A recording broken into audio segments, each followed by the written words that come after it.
Bismillahirrahmanirrahim. Assalamualaikum warahmatullahi wabarakatuh. Alhamdulillahilladzi an'amana bi ni'matil imani wal islam. Wassalatu wassalam ala sayyidina Muhammadin khairil anam wa ala alihi wa ashabihil kiram. Ashhadu an la ilaha illallahul malikul qudusus salam wa ashhadu anna sayyidana wa habibana Muhammadan abduhu wa rasuluhu sahibu sarafi wal ihtiram.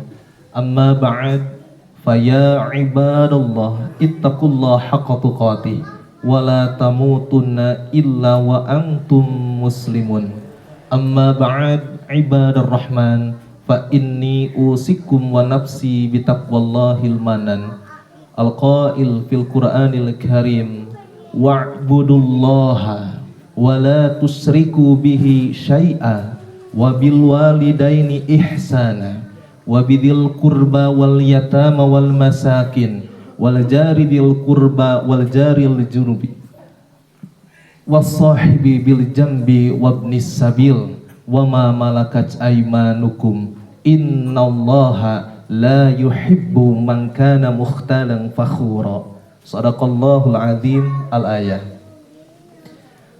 Segala puji dan syukur senantiasa kita panjatkan kepada Allah Subhanahu wa ta'ala atas segala nikmat yang telah Allah berikan kepada kita, terutama nikmat iman, Islam dan ihsan, serta kenikmatan bisa berkumpul dengan sanak saudara, dengan orang tua, keluarga besar Bapak Haji almarhum Bapak Haji Koko Sandroi dan almarhumah Ibu Siti Maya Hamidah beserta dengan anak-anak dan putra-putrinya, ya, dan juga cucu-cucunya dan cicit-cicitnya.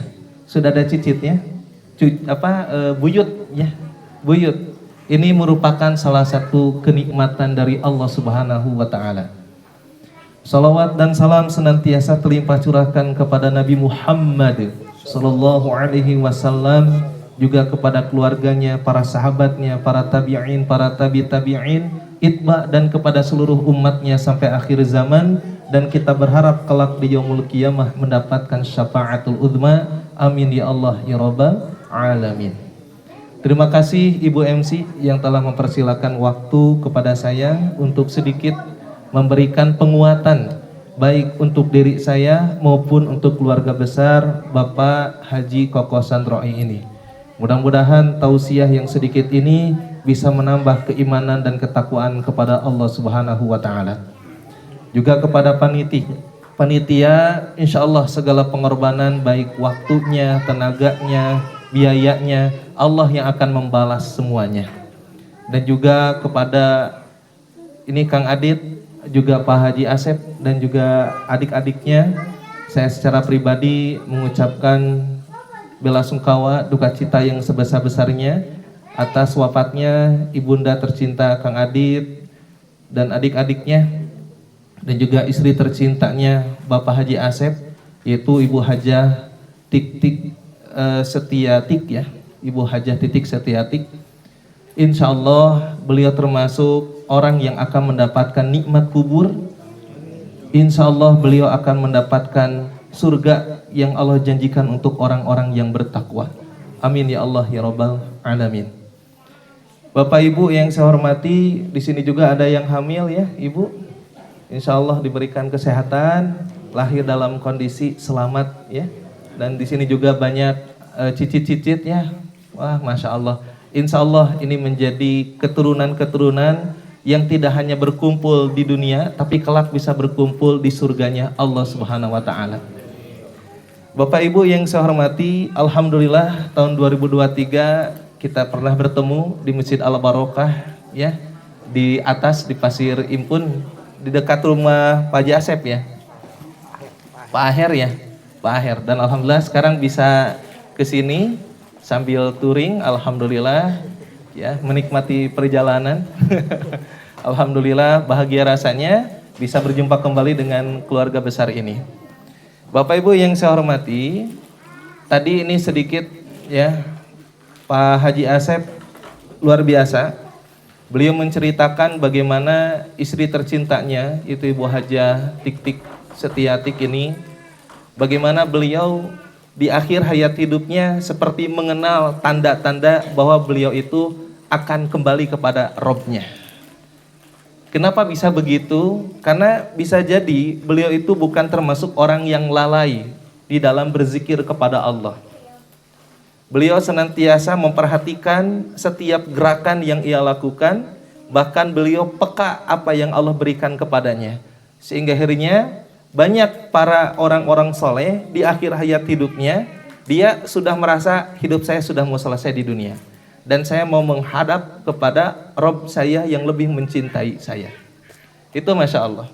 Tidak jauh beda seperti halnya ASN yang jujur, beliau tahu kapan waktunya pensiun, bahkan tanggal dan harinya.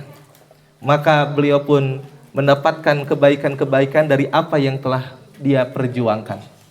Dan saya juga mendoakan, terutama suaminya, pasti akan merasakan luka, ya, karena hidup tadi sudah hampir 51 tahun. 10 tahun mungkin masih cinta monyet, itu kan ya dulu ya istilahnya itu. Tapi bukan cinta monyet Pak Haji Asep ya. Kan itu mah istilah dulu ya. 10 tahun ketika SMP gitu kan kenalnya, terus lagi membina rumah tangga 41 tahun. Itu bersama. Kalaupun saya menjadi posisinya seperti Pak Haji Asep, asli saya terpukul Pak. Biasanya ada yang mendampingi, biasanya ada yang bisa diajak diskusi. Sebelum tidur kita diskusi dulu, ya. Ketika mau makan ada yang menyiapkan, ketika ada yang mau ke undangan ada yang mendampingi. Nah tiba-tiba itu semua hilang gitu kan, tanpa ada tanda-tanda sakit yang parah gitu kan. Dan saya hanya bisa mendoakan Pak Haji Asep dan anak-anaknya diberikan ketabahan dan kesabaran. Karena kita tidak hanya berkumpul di dunia Pak Haji, tetapi kelak kita pun memiliki target, yaitu bisa ketemu dengan pasangan kita, dengan keturunan kita di surga yang telah Allah janjikan untuk orang-orang yang bertakwa. Target kita begitu. Insya Allah Pak Haji Asep tidak sendirian, ada Allah yang senantiasa sayang sama Pak Haji. Insya Allah, Allah yang tidak akan pernah membiarkan hamba-hambanya. Maka kita di sini ingatlah pesan Ibnu Qayyim Al-Jauziyah. Beliau pernah mengatakan, barang siapa yang melihat dunia ini dengan pandangan iman, maka dia akan menemukan keindahan dalam setiap takdir kehidupan. Maka pandangan semua ini dengan pandangan iman. Ini tanda. Memang waktu berjalan nanti yang akan menyembuhkan Pak Haji. Karena memang tidak bisa begitu saja. Tetapi kesabaran, ketabahan, kemenerimaan terhadap takdir Allah, itu merupakan salah satu kewajiban kita sebagai orang yang mengaku beriman, yang mengaku beragama Islam. Dan juga keluarga-keluarga yang ditinggal juga, jika ada beliau pernah mengatakan sesuatu hal yang kurang berkenan, sudah saatnya kita maafkan dan kita doakan beliau menjadi hamba Allah yang mendapatkan nikmat di alam kubur dan nikmat di akhirat. Amin ya Allah ya Rabbal alamin. Bapak Ibu yang saya hormati, tadi membahas mengenai surah yang dibaca oleh Arya, ya, yang diterjemahkan oleh siapa? Naila. Di sini dikatakan wa'budullaha, dan sembahlah Allah, wala tusriku bihi syai'a, dan janganlah kamu menyekutukan Allah dengan sesuatu apapun. Uniknya Allah Subhanahu wa taala menyuruh di dalam surah An-Nisa ayat 36 ini bukan hanya untuk menyembahnya dan tidak mempersekutukan Allah dengan siapapun. Tetapi di sini ada nilai akhlak sosial, yaitu wabil walidaini ihsana. Dan hendaklah kalian berbuat baik kepada ibu bapak kalian. Ihsana. Jadi ada akhlak sosial. Bahkan setelah Allah menyuruh kita menyembah dan tidak mempersekutukannya, masuk kita untuk menghormati orang tua. Kita sebagai anak bukan hanya sekedar patuh terhadap apa yang diinginkan oleh orang tua selama itu berada di dalam kebenaran. Tetapi selain patuh, kita pun harus mengucapkan kalimat-kalimat yang akan menyejukkan batinnya. Apalagi ketika orang tua kita sudah mengalami usia yang suyuh, yang sudah tidak muda lagi. Terkadang merasa sendirian. Kenapa? Biasanya rekan-rekan kerja datang silih bergantian. Karena rekan kerjanya juga sama, sudah terbatas waktunya. Ada yang sudah wafat, ada yang dikasih sakit, ada yang dikasih jauh jaraknya. Dan terkadang suka muncul perasaan-perasaan yang dimasuki oleh setan. Apa itu perasaannya? Beda hari ke angka 7 nepikeun ka 12 mah dara ratang. Nah hari ke-12 kagenep mah mending ngajarauhan. Mungkin perasaan itu akan muncul Kang Adit. Anak-anak semuanya dari para orang tua ini akan muncul. Kenapa merasa satu persatu meninggalkan, satu persatu seperti tidak peduli. Tapi Bapak Ibu yang sudah suyuh, yang sudah sepuh, bahkan yang sudah punya cicit, ini merupakan kasih sayang dari Allah. Allah sedang menunjukkan bahwa satu-satunya yang tidak akan meninggalkan kita adalah Allah. Satu-satunya tempat berlindung kita yang pasti akan membuat perlindungan yang terbaik adalah Allah. Satu-satunya yang tidak akan meninggalkan kita dalam kondisi susah maupun senang adalah Allah. Kita diajarkan untuk mau kembali kepada Allah dan menyatakan, ya Allah, hanya kepadamulah kami berserah diri. Tetapi bagi anak-anaknya, di sini Allah memerintahkan wabil walidaini ihsana. Bukan hanya sekedar patuh, tapi jaga ucapan kita, sikap kita untuk tidak menyinggung perasaannya. Jika suatu waktu orang tua kita cerita yang terus diulang dan diulang, maka dengarkanlah kita sebagai seorang anak. Karena kepada siapa lagi orang tua mau curhat? Kalau mau ke orang lain belum tentu dengar. Apalagi yang sudah tidak memiliki pasangan, maka kita sebagai seorang anak harus dengan ridho, nerima saat orang tua curhat sama kita. Jangan membentaknya, jangan mengatakan, udah Pak, jangan diulang-ulang, Pak, udah Pak, jangan diulang-ulang, jangan begitu. Kadang yang ditakutkan oleh orang tua adalah saat memasuki masa tuanya adalah anak-anak yang selama ini menemani, anak-anak yang selama ini diharapkan bisa berbicara, tapi ketika sudah memiliki aktivitas, satu persatu melupakannya, ketika diajak ngobrol lupa.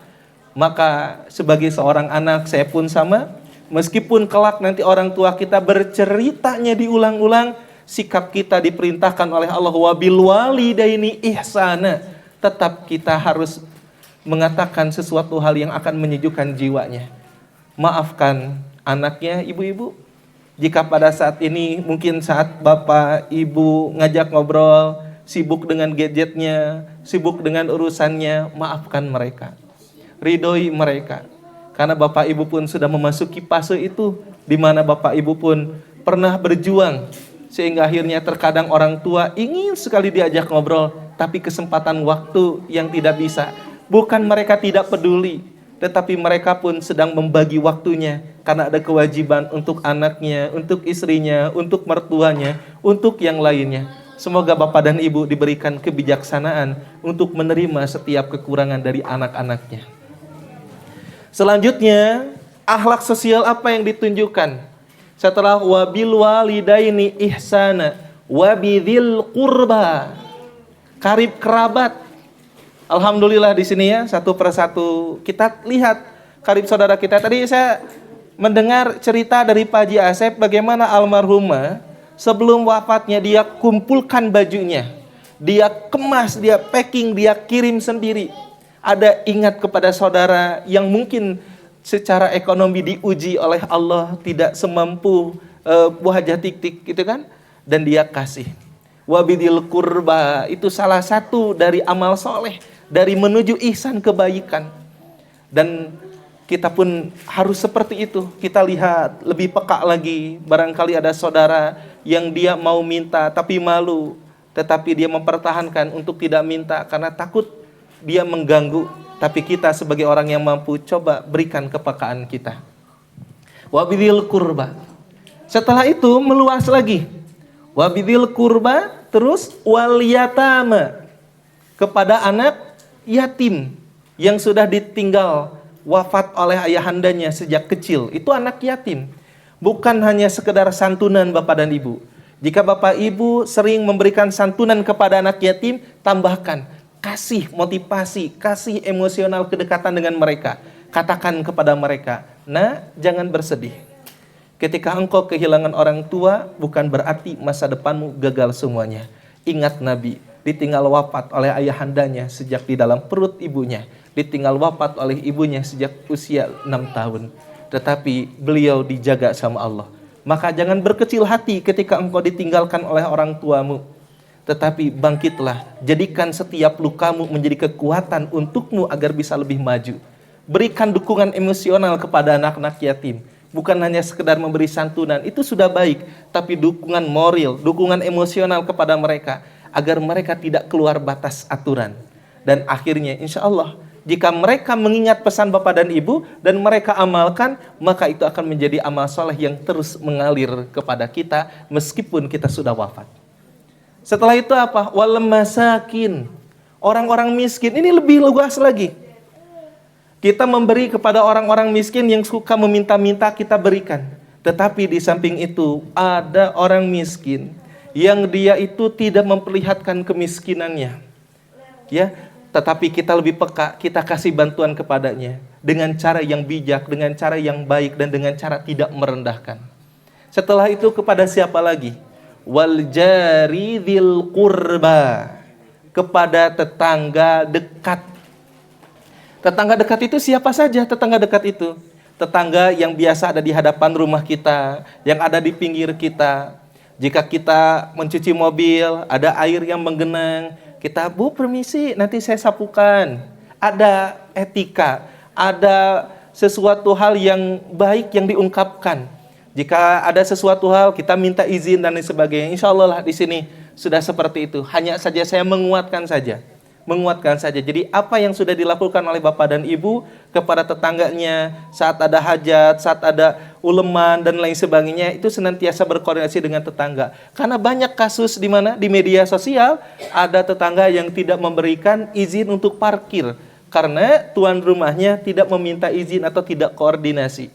Bagaimana Islam ini mengajarkan tidak hanya menyembah kepada Allah dan tidak mempersekutukannya, nilai tauhid, tetapi juga ada nilai akhlak sosial. Itu keren sekali Islam itu. Ya, setelah itu apa? Tadi wal jaril qurba wal jaril junubi, dan kepada tetangga yang jauh. Tetangga yang jauh bisa beda RT, beda RW atau beda kompleks. Kita bisa berbaik kepada mereka itu. Islam mengajarkan kepada kita baik bukan kepada yang dekat, tapi baik kepada yang lintas daripada yang dekat. Bukan hanya kepada muslim, tetapi kepada non-muslim pun kita harus bisa menjaga ucapan dan sikap kita. Masya Allah, Pak. Ini luar biasa Islam itu. Maka adik-adik semuanya beruntung kalian telah berislam. Beruntung agama kalian itu adalah Islam. Kenapa? Karena Islam mengajarkan bukan hanya dalam satu sudut pandang saja, tetapi Islam mencakup komprehensif dan sangat general, sangat umum sekali. Tidak hanya nilai-nilai ketuhanan yang dikembangkan, tetapi aspek-aspek sosial pun di dalam Islam dikembangkan. Masya Allah. Ini merupakan kenikmatan. Maka seringkali para ustadz selalu mengatakan kepada Allah yang telah memberikan nikmat iman dan nikmat Islam. Karena nikmat iman dan Islam itu tidak hanya bisa dirasakan di dunia, tapi kelak orang yang mengatakan Islam saat di dunia, dia akan selamat saat nanti di akhirat. Berikutnya, tetangga jauh itu bisa diartikan bukan hanya tetangga RT RW yang jauh, tapi non muslim juga bisa dikatakan wal jaril junubi. Setelah itu apa? Wa sahibi bil jambi, sahabat sejawat. Nah, sahabat sejawat ini di dalam tafsir kontemporer bukan hanya teman sejawat. Contoh, saat kita ke satu gedung mau naik lift, ada orang tua yang mau naik lift sudah penuh, maka kita sebagai anak muda memberikan kesempatan, silakan Bapak Ibu untuk masuk duluan. Itu juga disebut dengan wasahibi bil jambi, baik terhadap teman sejawat. Ketika kita naik Grab, Grab kan kadang kalau ini suka ada yang suka marah-marah. Sebelum mereka marah, jemput kita, Pak ada tips tambahan bagi Bapak. Maka ketika dia mau marah, dia pun akan reda. Begitulah. Ya, jadi Masya Allah, saya bangga beragama Islam itu. Karena di dalam Islam mengatur segala aspek kehidupan. Jadi wasahibi bil jambi itu bahkan baik terhadap pasangan, baik terhadap orang yang baru, dan semuanya dilakukan atas dasar nilai tauhid. Wa'budullaha wala tusriku.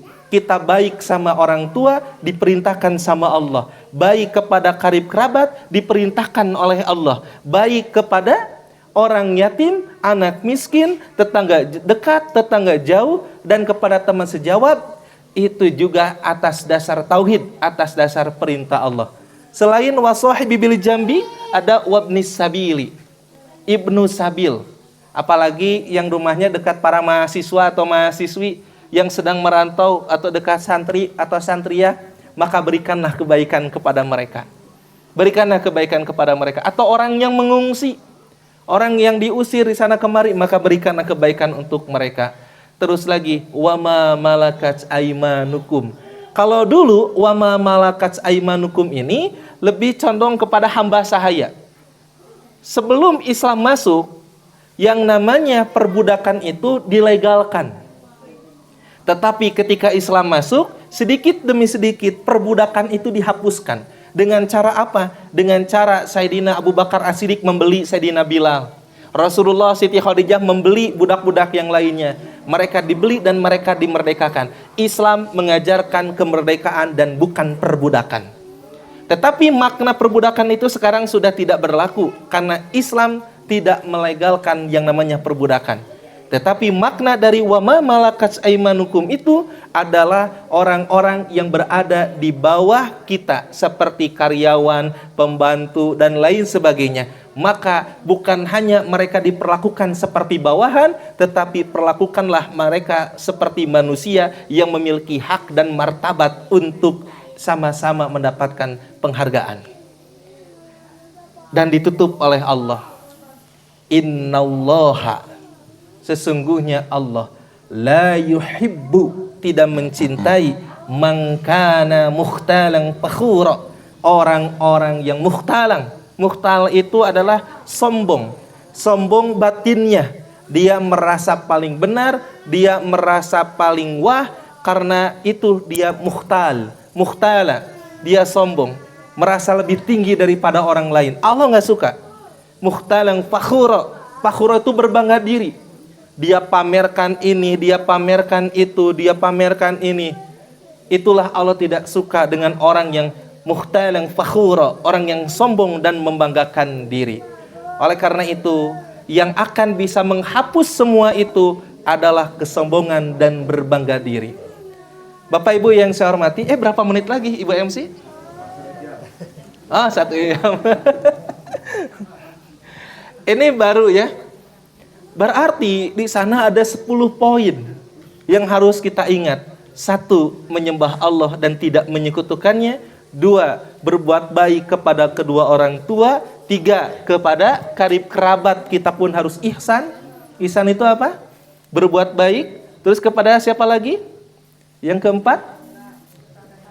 Ya, yatim. Ya, wabidil kurba wal yatama wal masakin 5. Terus yang keenam, wal jaridil kurba, tetangga dekat. Wal jaril junubi, tetangga jauh. Yang kedelapan, wasahibi bil jambi, yaitu teman sejawat, baik yang baru kita kenal atau yang sudah kenal lama. Terus lagi yang ke-9, wabnis sabil, orang yang sedang dalam perjalanan. Yang ke-10, wama malakat aimanukum. Itu Islam mengajarkan dari aspek yang paling dasar yang harus dimiliki oleh kita, yaitu menyembah Allah dan tidak menyekutukannya, sampai kepada aspek sosial. Karena bagi orang Islam tidak cukup hanya dengan ritual. Keimanan seseorang itu bukan dinilai seberapa dekat dia dengan Allah, tetapi seberapa dekat dia dengan Allah dan juga bagaimana aspek sosial dia perhatikan atau tidak. Itu luar biasanya di dalam Islam. Nah, momentum halal bihalal ini itu sama dengan adalah ihsan, kebaikan di mana kumpul satu dengan yang lainnya. Maka kita pun merasa selama berinteraksi pasti ada yang namanya salah ucap. Selama berinteraksi pasti ada yang namanya salah sikap, bahkan salah perilaku. Oleh karena itu, saling memaafkan di momentum halal bihalal merupakan tanda-tanda ihsan, tanda-tanda kebaikan yang harus dimiliki. Dan dikatakan oleh Allah Subhanahu wa taala, "Wal ya'fu wal yasfahu." Maka maafkanlah dan berlapanglah. Ini kisah dulu Siti Aisyah radhiyallahu anha pernah difitnah oleh orang munafik, ya. Terus lagi orang munafik ini beritanya sampai kepada orang yang suka diberikan makan, minum, fasilitas oleh Sayyidina Abu Bakar As-Siddiq. Dan orang yang sudah dibaikin sama Abu Bakar As-Siddiq ini ikut-ikutan menyebarkan fitnah terhadap Siti Aisyah yang telah melakukan perbuatan yang tidak baik dengan salah satu sahabat Nabi yang soleh. Akhirnya apa? Ketika ketahuan itu fitnah dan tidak terbukti kebenarannya, Abu Bakar As-Siddiq marah. Saya sekali-kali tidak akan memberikan lagi bantuan kepada Mistah. Maka Mistah pun tidak mendapatkan bantuan dari Sayyidina Abu Bakar As-Siddiq. Lalu dia pun bertobat dan memohon ampun, bilang kepada Rasulullah. Lalu Rasulullah SAW pun memberikan wahyu, ya, dari Allah Subhanahu wa taala, yaitu surat An-Nur ayat ke-22. Wal ya'fu wal yasfahu. Maafkanlah dan berlapang dadalah. Maka di sana dikatakan, meskipun ada orang yang menyakiti perasaan kita, sudah mulai kita harus mau memaafkan. Memaafkan bukan berarti kita lemah. Justru memaafkan adalah cara kita untuk mendapatkan ketenangan batin. Saya tutup dengan salah satu ayat, yaitu surah Ali Imran ayat 133. Wasari'u ila maghfiratin min rabbikum wa jannatin 'arduhas samawati wal ard u'iddat lil muttaqin alladzina yunfikuna fis sarra'i wad dharra wal kadhiminal ghaidh wal 'afina 'anil nas. Dikatakan di sana, wallahu yuhibbul muhsinin. Dan bersegeralah kalian menuju ampunan Allah dan surga yang luasnya seluas langit dan bumi, yang Allah sediakan untuk orang-orang yang bertakwa. Siapa orang yang bertakwa itu? Alladzina yunfikuna fis-sarra wad-dharra. Orang yang senantiasa berinfak di dalam kondisi yang lapang maupun sempit. Alhamdulillah, di keluarga besar almarhum Haji Koko Sandroi ini, satu dengan yang lainnya senantiasa berinfak, baik dalam kondisi lapang maupun sempit. Ini menunjukkan infak itu bukan karena saat punya, tetapi melatih kepada kita untuk memiliki keyakinan yang dalam kepada Allah dan memiliki kepedulian sosial, tidak hanya memikirkan diri sendiri, tapi memikirkan orang lain juga. Keren itu Islam. Apalagi cirinya? Yaitu wal kadhiminal ghaidh. Orang yang bisa nahan marah. Ini lumayan perjuangan. Ya, bapak ibu marah sama anaknya, anak juga marah sama bapak ibunya. Tenang. Mau tahu rumus supaya kita tidak mudah marah? Caranya, secara jernih, pikiran dan hati kita harus bisa membedakan mana yang bisa kita kendalikan dan mana yang tidak bisa kita kendalikan. Semakin kita tahu apa yang bisa kita kendalikan dan apa yang tidak bisa kita kendalikan, maka akan tercipta yang namanya kedamaian batin, dan kita akan lebih fokus terhadap jalan kehidupan yang dinamis. Tetapi sebaliknya, ketika kita memaksakan sesuatu hal yang tidak bisa kita kendalikan atau sesuatu hal yang tidak bisa kita atur, tapi kita ingin mengaturnya, ingin mengendalikannya, maka siap-siap kita akan marah, kecewa, putus asa, bahkan hilang ketawakalan. Maka salah satu kunci ketenangan jiwa adalah kita harus dengan jernih bisa membedakan mana yang bisa kita kendalikan dan mana yang tidak bisa kita kendalikan. Sekarang coba amati, sadari, di antara yang bisa kita kendalikan dengan yang tidak bisa kita kendalikan, lebih banyak yang mana? Yang bisa kita kendalikan atau yang tidak bisa kita kendalikan? Di luar kendali, Pak. Maka ketika kita sudah menyadari ternyata banyak hal yang di luar kendali kita, semakin kita memaksa sesuatu hal yang di luar kendali kita ingin kita kendalikan, maka siap-siap kita akan kecewa. Lalu bagaimana kita menyikapi sesuatu hal yang tidak bisa kita kendalikan? Fatawakkal 'alallah. Fa idza 'azamta fatawakkal 'alallah. Innallaha yuhibbul mutawakkilin. Maka ketika engkau telah membulatkan tekadmu, maka bertawakallah kepada Allah. Sesungguhnya Allah mencintai orang yang bertawakal. Sedangkan yang bisa kita kendalikan, yang bisa kita latih, itu hanya satu. Apa itu? Respon kita. Respon kita. Saya kasih contoh. Pas Ramadan hujan di awal-awal, betul nggak? Kira-kira kalau kita jadi pedagang, pagi sudah menyiapkan, sore berencana untuk dipasarkan, tiba-tiba hujan besar, diiringi angin yang sangat kencang, bekasnya banjir. Bagaimana respon kita? Nah, kalau responnya yang positif, yang dia menyadari bahwa hujan itu di luar kendali saya, ngapain saya harus ngatur-ngatur hujan? Maka yang bisa dia lakukan, berarti saya harus sedia payung. Kalau misalkan payung ada angin kencang, berarti saya harus mencari tempat yang terlindungi. Aduh, hese mayarna, berarti ini musim media sosial, saya harus menaikkan pelayanan dan pemasaran. Saya WA tetangga-tetangga saya, barangkali mau pesan risoles, barangkali mau pesan gehu, barangkali mau pesan agar. Itulah respon. Kenapa orang seperti itu bisa bahagia? Karena dia tidak sibuk ngatur sesuatu hal yang di luar kendalinya, tetapi dia lebih memilih kepada respon menerima terhadap takdir Allah. Dan ketika orang itu bisa meresponnya dengan baik, pikirannya, hatinya tenang, maka akan muncul berbagai macam solusi. Dan kita lihat anak kita, anak-anak itu di luar kendali kita atau berada di bawah kendali kita? Anak-anak. Steng.